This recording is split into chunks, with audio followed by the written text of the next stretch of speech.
Good afternoon, everyone. I am Jeng Romero from the Knowledge Advisory Services Center, and welcome to another session of the Innovation Speaker Series. The Innovation Speaker Series was conceptualized as a platform to find out what others in and outside of our region is doing and how we can consider its application to our development setting. Today's webinar is a collaboration between ADB Sustainable Development and Climate Change Department and the Office of the Anti-Corruption and Integrity, featuring fighting corruption at a time of crisis. Before we start, may I remind everyone to turn off your video and audio during the presentation. If you have any question, you may send your question anytime through the Q&A feature, as you can see on the screen. Please do not send a question through the chat box. Questions will be addressed during the Q&A session. And to give us a brief background of this timely topic and introduce the speaker, may I turn you over to Lorraine Wang of the Office of the Anti-Corruption and Integrity. Over to you, Lorraine. Thank you. Good afternoon, everyone. I'm Lorraine Wang, advisor of OAI. It's my great honor to welcome all of you here. Thank you all very much for taking your precious time to join this webinar. Integrity risks exist in development projects in normal times, but integrity risks are heightened in emergency situations such as the COVID-19 pandemic. The pandemic opens the door to the increased pressure such as fast disbursement of funds. It also opens the door to opportunity and rationalization that can lead to fraud and corruption. OAI is pleased to collaborate with SDCC, that is ADB's Sustainable and Climate Change Department, to bring you today's webinar. This webinar is intended to facilitate knowledge sharing on fighting corruption at a time of crisis, and we hope to inspire discussions on innovative solutions in balancing speed of response with transparency and integrity. So without further ado, I'm pleased to introduce our two speakers. Our first speaker is Ms. Greta Fenner.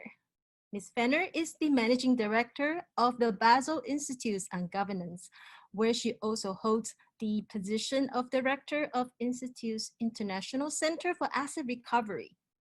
Prior to joining the Basel Institute, she worked at the OECD as the Manager for Anti-Corruption Programs in the Asia and Pacific region, where she played a key role in establishing the ADB OECD Anti-Corruption Initiative. Our second speaker is our very own Mr. Kelly Bird. Mr. Bird is very well known at ADB because he's our country director for the Philippines. Mr. Bird holds a doctor's degree in economics from the Australian National Universities. He also has been with ADB for 14 years, and prior to joining ADB, Mr. Bird served as a policy advisor to the Indonesian government for the USAID and the World Bank projects for over 8 years. I would also like to welcome colleagues from the US Embassy, USAID, and about 100 core auditors. That's auditors from the Commission on Audit of the Philippines. Now, as we navigate the impact of COVID-19, the auditor's role as protector of development funds has never been more important. Once again, warm welcome to you all. Over to you, Ms. Fenner.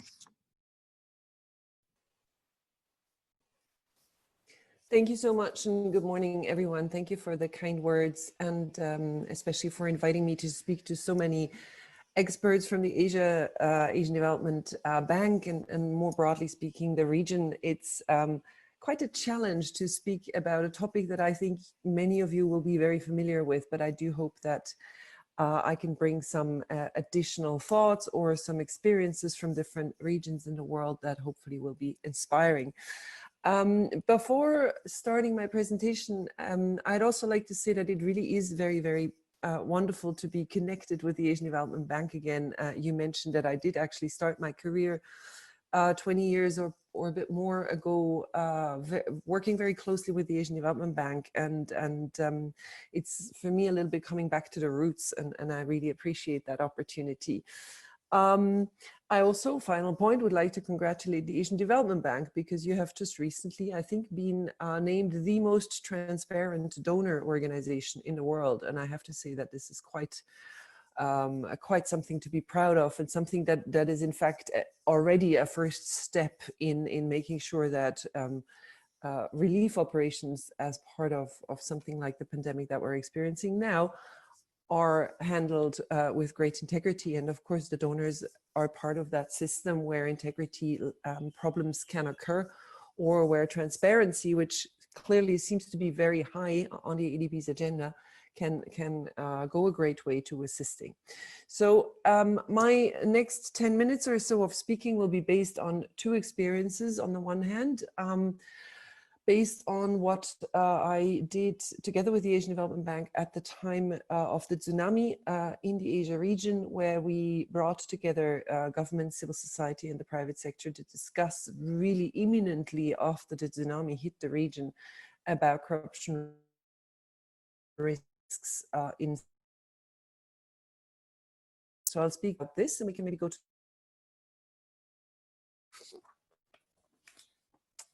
Yes, wonderful, thank you. And I will also then later on speak a little bit more from the perspective of the kinds of countries that we work with at the Basel Institute, which are mostly least developed countries, very, very poor countries in Africa, and some transition countries in Latin America. But it really, the experience that I will share really comes largely from the perspective of countries who have very weak institutions and who are very, very low down on the development index.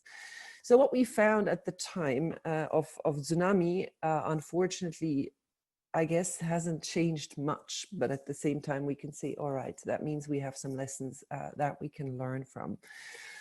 Lorraine said it, corruption, integrity challenges are always challenges, and especially in the countries in which we work, corruption levels are often throughout very high. Corruption is often a systemic problem, very much embedded in all parts of society and of economic affairs.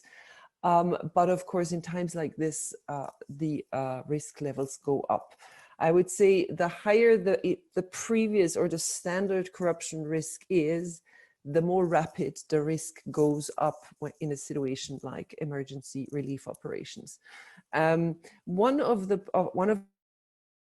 reasons for that is because you actually have systems for corruption. So when you talk about procurement, and we'll speak about that later, but generally speaking, when you have a very poor governance framework, and that's one of my first points here on the slide, it's not going to get any better in a time of crisis. So you already have the embedded weaknesses in the systems. The doors are already open. You just need to roll through them a little bit faster. So the weaker you are before, the more exposed you are to risk. Size matters. I think that is very clear. There is more money to be taken because there is a rapid influx of money. So people who potentially don't even otherwise would engage in such practices feel like, maybe this is my moment to also finally get a little bit out of that gold pot. It's hard for me to imagine that kind of behavior, but at the same time, because you think in a crisis, this is unbelievable to think of stealing people's money. But at the same time, it's also just when there's so much money available and readily available, you know, the barrier of resistance just usually goes down. Speed matters. We've already talked about it. I don't need to say much about it, but very often it really, there is a balance, a careful balance between being fast and being careless. And careless combined with lack of information, for example, about citizen registries, etc. We'll come to that later again. I think this is a really risky balance and very much a political decision. How fast do I want to be to give the right message to my people that I am looking after them, but also how careful do I want to be? So what's the trade-off between too fast, but people will say, I'm a hero, I'm acting very fast as a president, for example, and acting with slightly more caution, but in the end, probably having the better result because you save more money and you can reach more people. So that's a political discussion we need to have. An additional challenge that we really saw in the tsunami relief operations, and might be a little bit less in the COVID situation, but it'd be interesting to hear from others how they experience, is that everyone wanted to help immediately. There was an influx of NGOs from around the world, tiniest organizations who were coming with little bit, you know, a few thousand food packs, very welcome and very warm-hearted and very well intended, but there was a million, literally there was so many actors all trying to help, very well intended, and coordinating them was almost impossible. So if you have all these organizations, you can imagine the chaos this has created.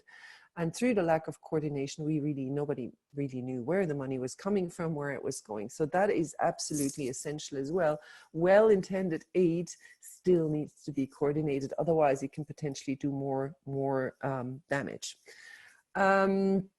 The power matters point on my slide is quite important, in the sense, not so much I have power, I steal, but it's the question of power imbalance. So if I'm a relatively poor citizen somewhere, and I'm entitled to a small amount of money, and I know that I will get a little bit of money, and I do get, let's say, $100. I heard somewhere I should be getting $150.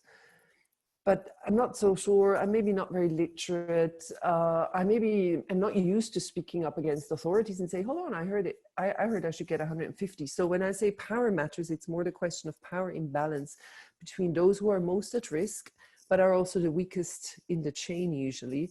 And that imbalance can very easily be misused, combined with, maybe tribe allegiances and promises for future and so on. So we see that very often, that power, lack of power in individuals is misused. So we can maybe go to the next slide, please. Specifically now, the COVID, so what I was speaking about is our experience in the tsunami situation, but as I said, a lot of it is mirrored in the COVID situation, obviously at different levels, depending on, the quality of the governance structures before the pandemic hit. One of the major risks, of course, but also extremely important measures, is this question of cash transfer. And when I speak about these risks, I think while I'm speaking about the risk, it becomes very clear where some of the opportunities and the future prevention mechanisms also need to lie. Most of the countries where we are, they have very, very weak citizen registries. Most people have no bank accounts. I think Kelly will speak a little bit about that, so I won't speak too much about it, but that's a real challenge. And then you start having these electronic the electronic telephone money transfers. There's a bit of a challenge in a lot of the countries in which I work, that the means of transferring money, for example, is around, but the means for controlling whether it ever gets to the right people, because it's combined with a lack of actual understanding of who lives in your country, is quite high. In the business recovery area, again, extremely important, including in countries where I live, in Switzerland, for example, we've dispersed enormous amounts of money to help businesses sustain. There is absolutely minimal due diligence. And I actually here would like to take the example of Switzerland, where you could literally send an email to the State Secretariat for Economic Affairs, I believe it was, to say, this is my company name. I usually have so and so much turnover. I need assistance in the amount of X, Y, Z to keep my staff employed for the next foreseeable future. And you actually had the money on your bank account 2.5 hours later. There was zero due diligence, or very minimal. And I think the audit office here played a very significant role to actually make that happen without too cumbersome a check, but some spot checks nonetheless.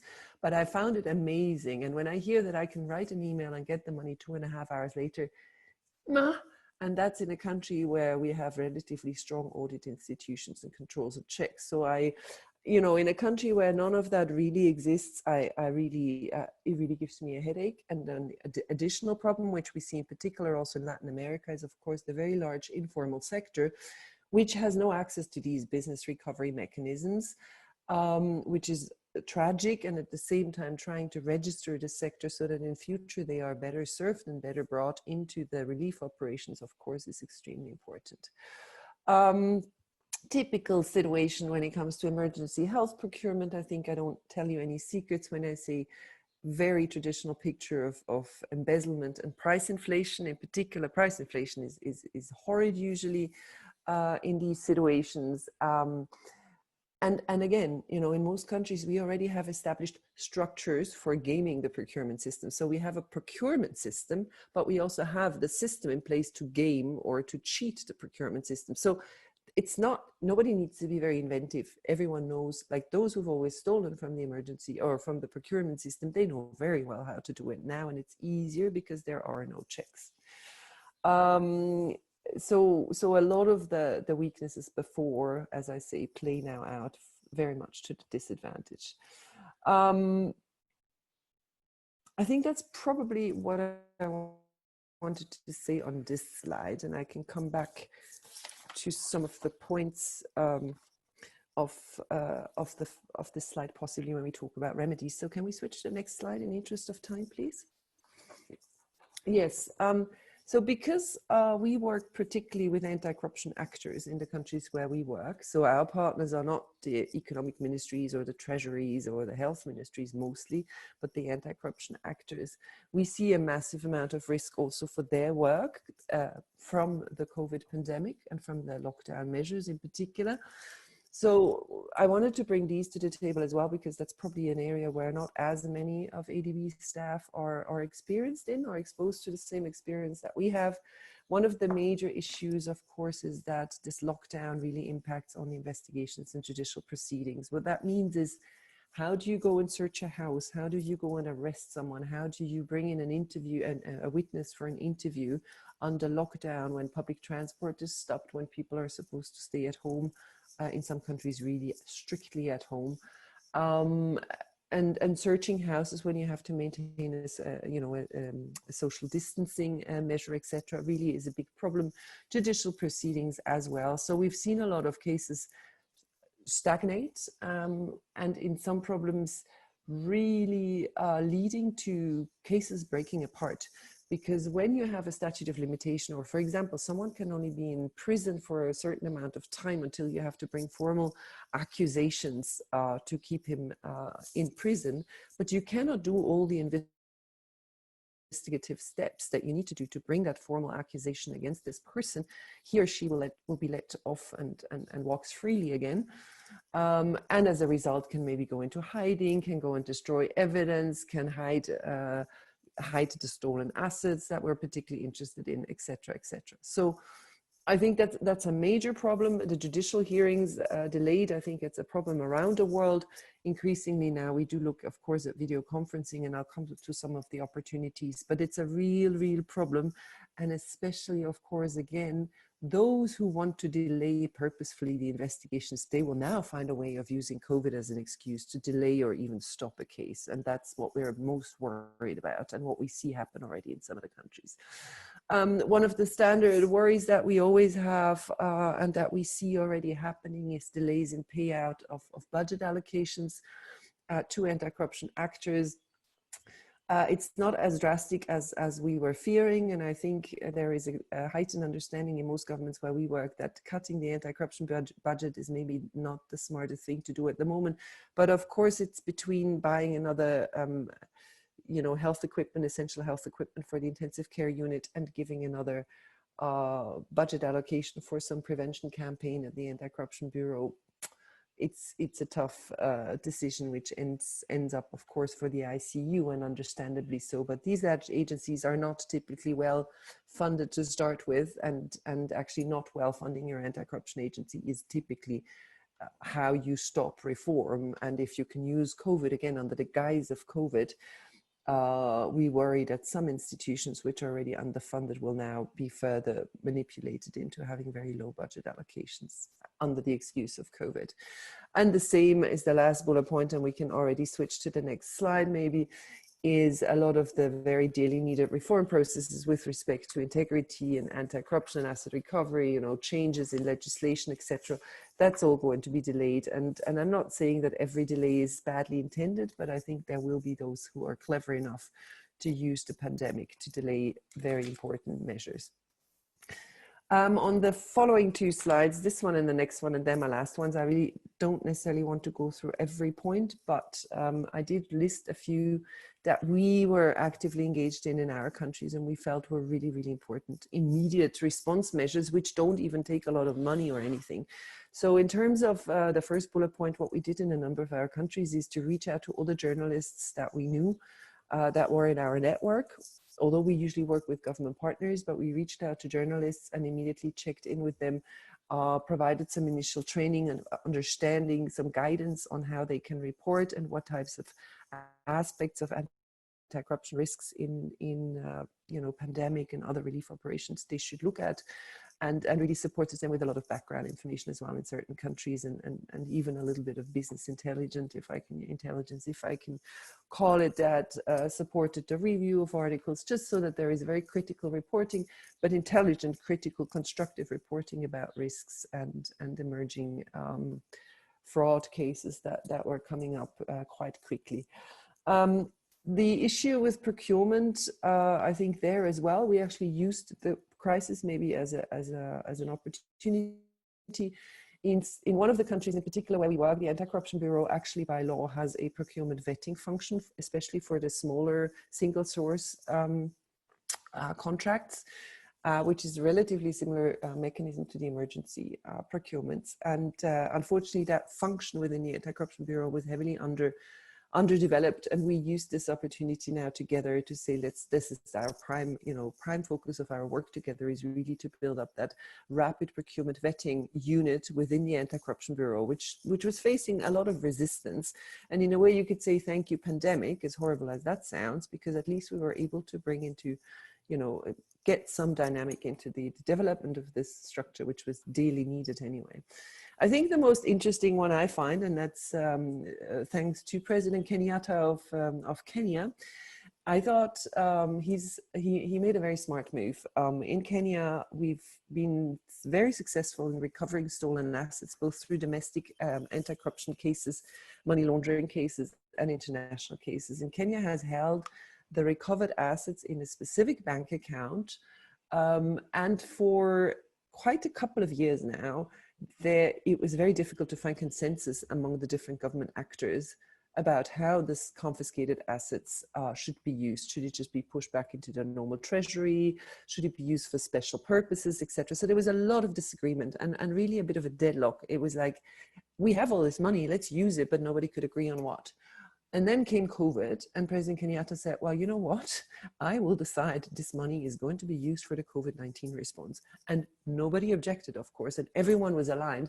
And I think in a sense, this really may be used as an example to say, can we please stop fighting over the money? If we confiscate assets dearly needed, let's give them to something meaningful. And maybe that almost triggered a bit of a relaxation of that interagency competition over confiscated assets. On the last slide, if we can switch, maybe just a few points specific again to the anti-corruption actors, and and with that, I will conclude my presentation. For those of you who work with anti-corruption actors, be it law enforcement, be it prevention-oriented agencies, I think one of the points that is really critical, and that's actually from the previous slide, but we don't need to go back, is to involve anti-corruption actors from the very early stages when it comes to setting procurement systems for emergency relief or any other mechanism. Anti-corruption actors are always asked to clean up afterwards. It's like, oops, we've had a lot of COVID-related corruption cases. But if you bring them in at the beginning, they're a key actor in defining how a relief operation should be handled. So that, I forgot to say that on the previous slide, but it's really, really important. We've been able to make a lot of progress despite or because of COVID on a number of fronts.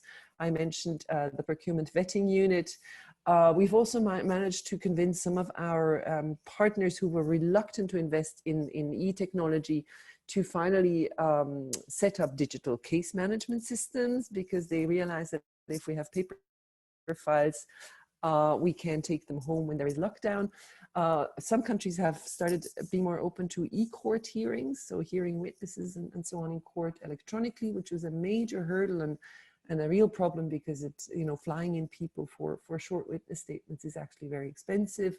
We've managed to get some of the investigation agencies to realize that in fact there is a lot of information on the internet before you even have to start international requests for mutual legal assistance, etc. So a lot of things that we've tried to push through, modernizing the way in which anti-corruption agencies act, we've been able to introduce now, sadly, of course, but still very positively due to COVID.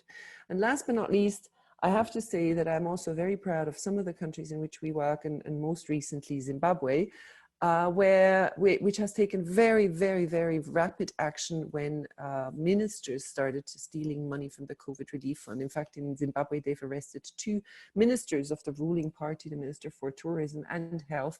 And when I see that, I have to say, well, maybe we are a step further actually in anti-corruption, and the pandemic, like COVID, teaches us that anti-corruption is not just nice to have, but it really, really can save lives. So with that, I will hand over to Kelly, please. On the last slides, there's some free resources that some of you might find useful, or also for sharing with your countries. But I think we'll all get a copy of the presentation later, so we don't need to go through them. You can just look them up. So thanks very much, and I'll put myself on mute, and over to you, Kelly. And thank you very much, Greta. I enjoyed listening to your presentation, and thank you to Lorraine and staff at OAI for organizing this really important and interesting seminar. So I'm going to be talking about the Philippines, and it's going to be from the perspective of ADB with our ADB financed projects here in the Philippines during emergency times, where speed is of utmost importance in getting relief to those communities that are surviving during or the aftermath of a disaster. And in my presentation, I'll provide some background information on the Philippines disaster reduction framework, and also go on and discuss some of the lessons learned for ADB and how we apply them to our projects during the COVID pandemic. I also would like to highlight some very innovative approaches in the Philippines programs that consider speed as of utmost importance, but at the same time introducing some very good innovative features that significantly reduce vulnerabilities to corruption, but also vulnerabilities to fraud by the potential beneficiaries. So we turn to the first slide. Here I'm just going to provide a sort of a background to the kind of emergencies that Philippines is often subject to, and we all know, they have a lot of natural calamities. That's because the Philippines is on that Pacific Ring of Fire. They're also exposed to typhoons and earthquakes, and overall, each year this imposes something like $3.5 billion in loss and damages to public and private property per annum. Also, there are subnational conflicts that on occasions lead to emergencies. These are quite low-level conflicts, but when they are combined with local grievances over land, competition for resources, etc., you can then lead to some emergencies. And Marawi conflict in 2017 was one such example. And of course, today, we're now facing the global pandemic on COVID-19. Here in the Philippines, over 33,000 confirmed cases, over 1,200 deaths. But it's also had a huge economic and social impact. Unemployment has gone up from 5.4% last year now to 18% in the latest labor force survey of April.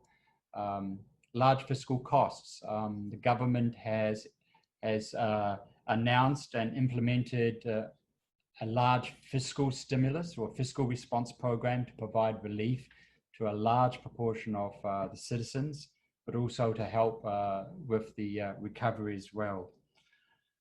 If we turn to the next slide, just to briefly talk about the government's disaster risk framework. You know, with all the experiences that the Philippines has had with particularly natural disasters and emergencies, over the years, it's developed a very strong, robust disaster risk reduction and management framework. They have a law of 2018 that takes a whole of government approach, well-defined responsibilities and functions of different agencies at different layers of government. They have in place a very strong alert system, evacuation system, and also providing relief. And there was a DFID, Department of International Aid from the UK. They produced a report back in 2010 or 2011, and it rated the Philippines disaster reduction management framework as among the best in the world. So they have that system in place. You know, and also over the last 10 to 15 years, the national government's implemented some wide-ranging governance reforms, improving public financial management at the national level. That's including budget planning, execution, reporting, internal controls, external controls with a strong COA, and the transparency around that. So those reforms have greatly improved the budget process at the national level. And there's a lot of features in that mitigate the vulnerabilities to corruption and fraud. Weaknesses, however, do exist, are more likely to exist with some local governments where they are still in the process of rolling out reforms and building their capacity. And of course, ADB is a major partner in the Philippines when it comes to supporting, helping, financing relief and rehabilitation. In the last 30 years, since 1989, ADB has lent around $3 billion to the Philippine government, of which $1.7 billion is related to COVID. And as you know, in April, we had approved our CPRO or CARES program. That was a $1.5 billion of budget support. And then also a $200 million loan to help finance the emergency grants to 4P families. We'll go to the next slide. What I want to talk about is some of the vulnerabilities to corruptions during emergencies, and I'm drawing on ADB's experience during in designing and implementing projects. It's not exhaustive, and it always depends on the country and the context and the kind of project. But what I would like to talk about in my presentation is kind of 4 factors that can either increase or reduce the vulnerabilities to corruption, or to mitigate against those vulnerabilities. And it really depends on what stage or what phase in that relief and recovery cycle that we're at. As I mentioned, so in the early stages of a relief program, after an immediate aftermath of a disaster, speed is of utmost importance.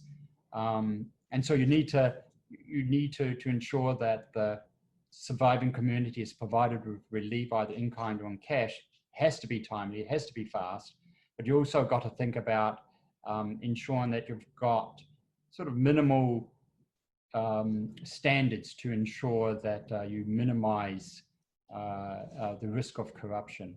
And that's always a challenge at the very early stages of a relief of a program. It also depends on who's doing the procurement. The national government has a much stronger procurement process. There are local governments that are still, as I mentioned before, are still building up their capacity, their reforms. And so weaknesses are more likely to exist at the local level than at the national level when it comes to procurement. I think one of the most single important factors during emergencies is having a mechanism, particularly for cash, where you've got an arm's length relationship between the financing or disbursement unit and the recipients. And I think that's important to have in programs and projects. And of course, the other factor that can affect the vulnerabilities are any pre-existing local conflicts and clan relationships. which may actually increase those risks.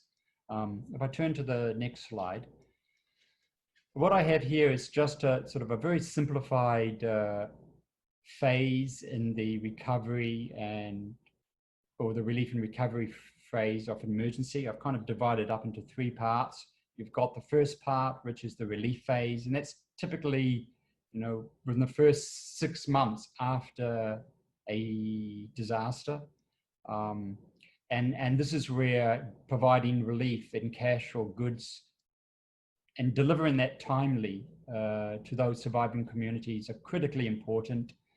We know of cases, perhaps in Africa, where you've had a localized epidemic, after 3 or 4 weeks, if the community is not receiving relief, then the socioeconomic impacts become hugely disruptive to that community, and you start to see a breakdown in law and order, kind of looting and riots, etc. So being able to get that relief to them very quickly is critically important.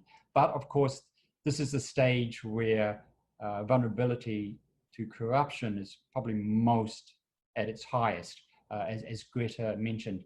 But further along that recovery stage, those vulnerabilities are much lower. For example, during the reconstruction and recovery stage, which is your 2 to 5 year period, you've got the luxury of time where you're doing better planning for infrastructure projects.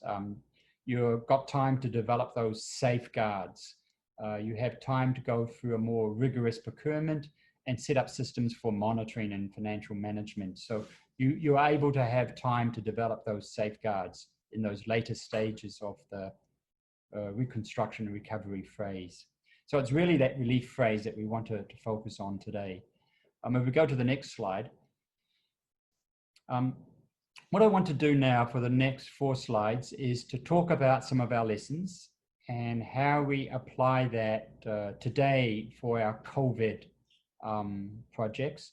And these 4 lessons are really just, it's about observing, learning from our previous projects and looking at how can we, what things don't work and what things do work, and how can we always better improve on our projects during emergency times. And that's taken into account, speed, making sure the right target group gets it, and at the same time having a good, strong fiducial framework or due diligence to minimize risks of corruption and fraud. So I think the first lesson is that, for us, when we're designing projects, we really got to keep the design simple so that we have low transaction costs. That is, that it's easy to implement, and low monitoring costs. It's easy to watch and monitor. I think to do that, you want to have a project that's focused on 1 or 2 activities. You want to have a project where you've only got a few implementing agencies to deal with, and a project where you're able to, among the implementing agencies and yourself, divide up the tasks. So share the tasks, share the burden of implementation based on your value added. So if I talk about our 2013 Yolanda grant, it was a $20 million grant, and it was a grant to the Philippine government. And so they were tasked with, of course, doing the procurement, the implementation, and the financial management. Now, the grant is still ongoing. We're in the final stages of it. We expect it to finish next year. And it's been hugely impactful. Over 130 school classes have been built. We have built and rehabilitated some roads, public utilities, provided livelihoods. But it's come at we have to spend a lot of resources on the transactions of that and a lot of resources on monitoring. And that's because the project itself, as it was designed, it wanted to accomplish a lot. So it had a lot of activities. It had several different implementing agencies of different stages of capacity. And a lot of the projects were very small scale, so they were granular. And so that meant to implement those transaction costs are going to be high, and to monitor those costs are going to be high. What happened in that was, early stages in that grant, we decided to make some changes, and the government delegated to ADB procurement of some of the school building. So we took that over, and that was one of the solutions to address with delays in implementation, but those high transaction costs. So we learned a lot from that that grant, and we've applied those lessons to some of our projects during COVID. So you may be aware that in March, we approved 2 grants, a total of $8 million. The first one was a $3 million grant to the Department of Finance and Health to procure medical equipment and supplies, essentially establishing a laboratory. The outcome has been, spectacular. We were, from the time of approval to establishing that laboratory, it took 8 weeks. So it was done super fast. And why it was done super fast is because we, working with the Department of Health, we divided up those functions. So the Department of Health specified what kind of medical equipment and supplies they needed. They identified the hospital to set up that laboratory, and that was the J.B. Lingard Memorial Regional Hospital in San Fernando City in Pampanga. And they were responsible, of course, for monitoring the setup and the training. And ADB took over the procurement, and so we procured the equipment on the international market. And so by dividing up those tasks, we were able to set this laboratory up within 8 weeks. Department of Health went through the accreditation, certification of the laboratory, and that was licensed on the 10th of May. So that was a super fast implementation with about 90% of the grant dispersed. The second one was the ADB administered TA, $5 million, and that was to provide 2 weeks of food supplies for about 160,000 vulnerable families in Metro Manila. Again, that was done within about 8 weeks from the time of approval and the time of actually supplying those 160,000 families.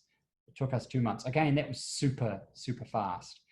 And again, that was by working with the government of the Philippines and dividing up those tasks.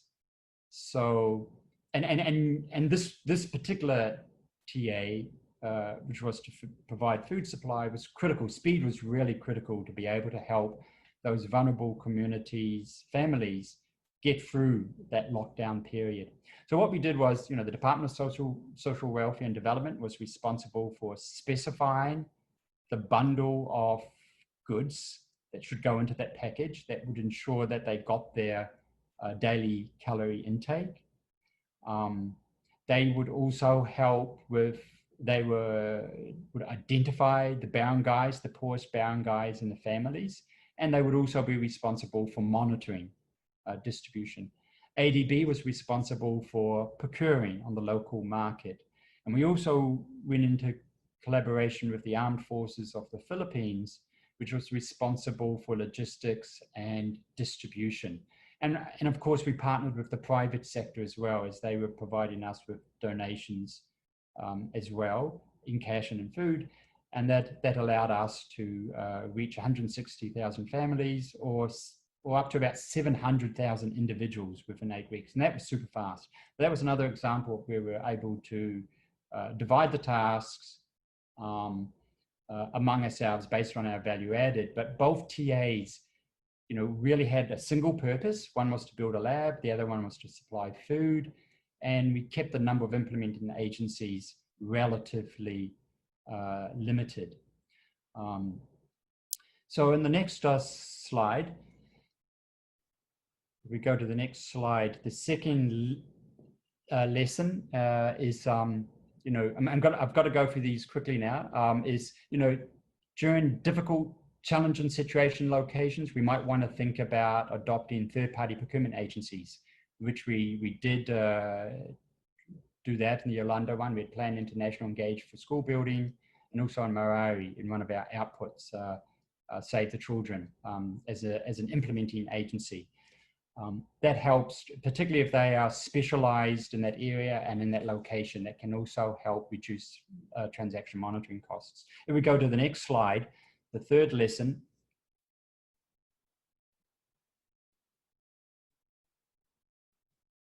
For the third slide. So this one is the arm's length distribution mechanisms. This is where, this is where I want to sort of talk about two government programs where they used mechanisms that help to ensure that relief was provided quickly, but also with a minimum and at the same time reducing the vulnerabilities to corruptions. And one that I really love is Department of Finance's Small Business Wage Subsidies Scheme. This scheme was built around trust, but it also was a digital application where firms would apply to the Bureau of Internal Revenue. They would provide them with their tax number and the name of the firm. They would make declarations that, yes, I am impacted, and that the workers that will receive the wage subsidy will stay in employment during this period. They would then, through the system, they would be, once they met that criteria, the enterprise would receive an email to say, yes, you have qualified. Here's your access code to the Social Security system. They would then log into the Social Security system, put down the firm name, all the employees with their Social Security numbers, and where possible, bank accounts. And that was it. And those funds were then dispersed by the Social Security to the accounts of the employees. And those employees that didn't have accounts, they used other digital platforms to deliver those funds. Or in the smaller minority cases, they used a private sector remittance agency to provide those funds. So these funds, wage subsidies, were distributed very quickly, and they were distributed directly to the employee, and were very minimal. They essentially eliminated, they eliminated any scope for corruption and fraud. And this was this scheme was built around good global practices. And probably improved on it. It was similar to the New Zealand wage subsidy scheme, but the difference was, in the Philippines case, they transferred it to the employee directly, whereas in New Zealand, they transferred to the employer, who then transferred it to the employee. In the New Zealand case, complaints did come up about employers not distributing the full amount of that wage subsidy. Whereas in the Philippines case, they overcame that problem by doing direct transfers. So it was a very, very good example of a program that could deliver cash quickly and safely, built around trust and digital applications. Also, DSWD's emergency grants, the SAT program, they used two mechanisms. The first mechanism was the 4Ps infrastructure. So they were able to deliver cash very quickly to 3 million 4P families who had a cash card. Essentially, they would download it to the land bank, and the 4Ps would go and draw out their cash at the bank. So that was delivered quickly and safely. And so that's another example of using well-established technical platforms. If I go to the next slide, but just before I close on that one, they were also, the second kind of structure was that they needed to access about another 13 million families. And this one had 13 million low-income families that were to receive the emergency grant. Now they had a lot of logistics problems with this one. First, they really didn't have a central database of who these people were. So there was no national ID. So therefore they relied on the local governments to identify those families in the barangays. And then they realized most of them didn't have bank accounts. So they had to do physical distribution through the local governments for the first tranche. So that there were a lot of delays. And of course, if you read the media, there also were a lot of complaints about that. Government has, for the second tranche now, we know that DSWD is working with the BSP to look at digital platforms to deliver that cash to these families that they have now identified. But also the government recognizes they need to improve on this, and the recent announcements have been, the NADA is now accelerating the rollout of the national ID system. So they are aiming now for 5 million families, poor families, to be registered by the end of the year and to get a unique ID number and a card. So they will now have a database on those families, and they want to roll that out and have the majority of Filipinos with a unique ID number by 2022. And also they're rolling out a financial inclusion program where they want all poor families to have at least one bank account, so that in the future, the next time these emergencies happen, they'll have a database, and families will have a bank account so that they can do digital transfers. Now, my last lesson is communications and social media are hugely important for these kind of programs, for relief programs. One is it just builds awareness, and secondly, it just improves transparency. So have a look at the Department of Finance's website on their small business wage subsidy scheme. It's a very good one. It shows step by step how do enterprises apply for these grants, what's the criteria. They also have testimonials of employers and employees who received the grant. So they provide a lot of information. If you look at the ADB Facebook and the ADB Philippines Facebook, with the ADB's TA on food supplies, we provided weekly updates on the barangays that received the food baskets and how many households received them. So we provided that transparency, and we got a lot of good positive comments on that. DSWD did the same, and so did the Philippines Armed Forces. So there was a lot of information and transparency provided to the community on those programs. The last slide is just a reiteration of those key lessons of making sure there's low monitoring costs. It's easy to monitor. You might want to think about third-party agencies, third-party procurement agencies during challenging situations. Look at those arm's length mechanisms. I think they're the single most important way to ensure speed with minimal vulnerability to corruption. And of course, great use of communications and social media. I know I'm over time, but thank you very much for... Thank you very much, Kelly, for sharing the Philippines experience with us. We have been receiving questions throughout the presentations. We only have 6 minutes left before we close the webinar, so I'll be quickly going through these questions.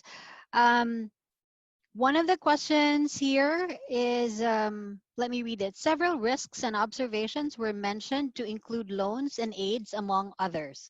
Based on the experience of the speakers, what are the most pressing issues in terms of risk hierarchy that needs to be immediately addressed on loans and aids at the time of emergency? If you can see that question. Yeah, Kelly, Greta, 30 seconds. What do you think is the most pressing issues in terms of risk hierarchy? Okay, so let me just, loans and grants on themselves do not pose any more risk than any other funding source. It will depend on the procurement processes that are in place, but I think, just generally speaking, for any country, it's going to come down to your public financial management system. And then in terms of disbursement mechanisms during emergencies, I really do think that having a system where you can do more digital transfers during the relief stage, particularly for cash, is probably one of the most important. So it's having that digital platform and a good, strong public financial management system. And as I mentioned, the wage subsidy scheme and the 4P scheme fit that criteria quite well, and they are very good, well-performing programs. Okay, another question asked is, what are the basic red flags that should be looked into the risks identified?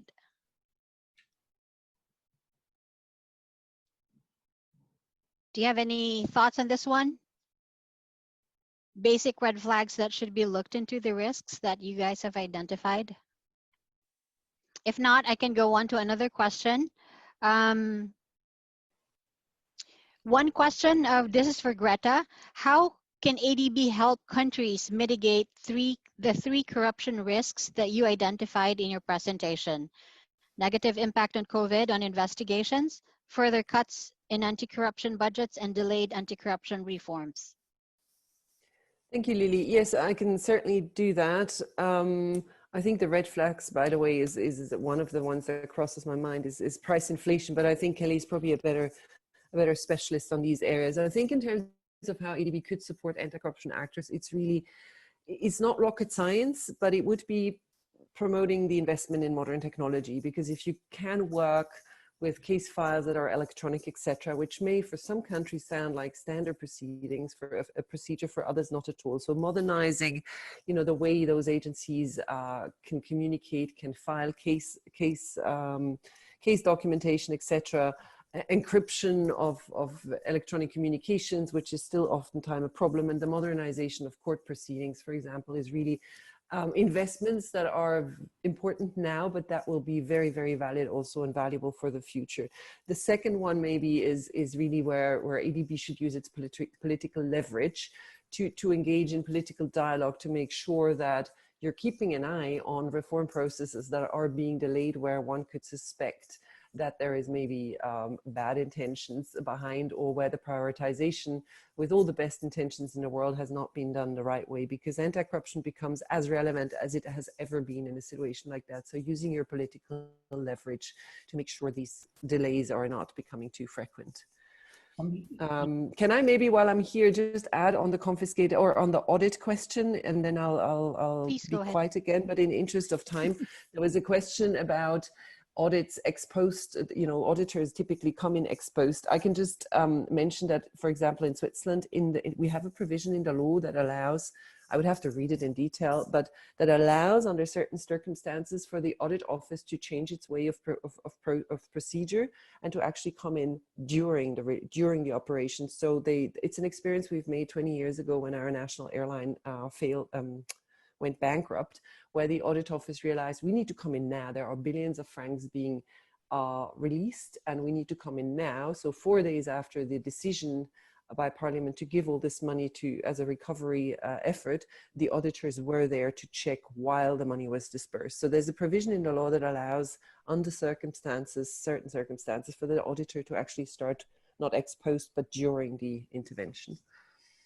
Lily, can I just add to that on how ADB helps in terms of promoting governance and anti-corruption? So here in the Philippines, we've had a long-term engagement with the Philippine government on our public financial management reforms. We do this through some of our policy-based lending, which we did in about 10 or 15 years ago, where we supported the Department of Budget Management reforms and through technical assistance. In parallel to that, we also have a series of policy-based lending for strengthening local governance, again, supporting the national government with the rollout of these public financial management reforms to local governments, providing them with capacity support. And most recently, yesterday, ADB approved a local governance project loan, $26 million. And this is really focusing on improving or introducing digital tools for valuating commercial properties and for property tax collections at the local government level. So it's now bringing in digital platforms and tools to improve collections, but also obviously it's going to reduce a lot of those risks as well. All right. Ladies and gentlemen, that is all the time we have for questions for the webinar today. I do know that we have about 10 more questions that we have not gotten to. We'll see what we can do about that. But please take the time to send us your feedback. You can find the link in the chat box that should be posted there. You will also be receiving an email shortly. It will have the links to the feedback form as well as the presentations. That's one of the questions that came up. Yes, you will all be getting copies of the presentations by Greta and Kelly. My name is Lily Gutierrez on behalf of Susan Roth and her team at the Sustainable Development and Climate Change Department, and John Versenfort and his team at the Office of Anticorruption and Integrity. We thank Greta Fenner from the Basel Institute on Governance and Kelly Bird from the Philippines Country Office. And we thank all of you for joining us today and discussing fighting corruption at a time of crisis. See you at our next knowledge sharing event. Goodbye, everybody. So we will provide feedback on answering those questions afterwards. Okay, we'll provide writing in writing because I also have some knowledge I'd like to share with the participants. So stand by. We will address those questions afterwards. Thank you.